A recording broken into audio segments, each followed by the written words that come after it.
கலைஞருடைய விருது முதலாக இந்த முத்தமிழ் அமைப்பின் சார்பில் தரப்படுவது யாருக்கு என்று கேட்டால் புரட்சி தமிழன் நம்முடைய சத்யராஜ் அவர்களுக்கு வழங்கப்படுகிறது. அதில் எனக்கு மிகுந்த மகிழ்ச்சி. ஏனென்றால் மிக மிக தகுதி வாய்ந்தவருக்கு அந்த விருது வழங்கப்பட்டிருக்கிறது. அவர் சொன்னார், அதை பெறுவதில் நான் பெருமைப்படுகிறேன், உங்களுக்கு வழங்குவதிலே நான் பெருமைப்படுகிறேன். அதுதான் உண்மை. கலைஞருடைய கனதரிக்கக்கூடிய வசனத்தை பேசி நடித்தவர், தந்தை பெரியாராகவே வாழ்ந்து காட்டியவர். ஆகவே அவருக்கு வழங்கப்பட்டிருக்கிறது.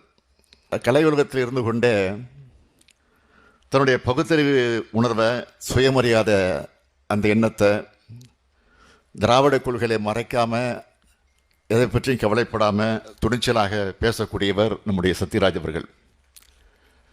சில நாட்களுக்கு முன்பு இதே அரங்கத்தில் திராவிடமே தமிழுக்கு அரண் என்ற சிறப்பு கூட்டத்திற்கு தலைமை தாங்கி அதில் சிறப்பான துணிச்சலான கருத்துக்களை எல்லாம் எடுத்து பேசியிருக்கிறார் நம்முடைய சத்யராஜ் அவர்கள். அவருக்குத்தான் கலைஞர் விருது இங்கே வழங்கப்பட்டிருக்கிறது.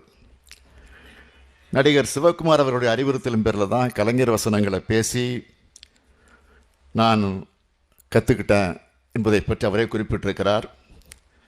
ஆக இன்றைக்கு நடிகராக இருக்கிறதாகவும், அதனால்தான் இன்றைக்கு நான் நடிகராகவும் எண்ணி கொண்டிருப்பதாகவும், தான் நடிகனாக ஆனதற்கு கலைஞர் என்ற ஆசிரியர் தான் காரணம் என்று எல்லா கூட்டத்திலையும் பேசிக்கொண்டிருக்கக்கூடியவர் நம்முடைய சத்யராஜ் அவர்கள்.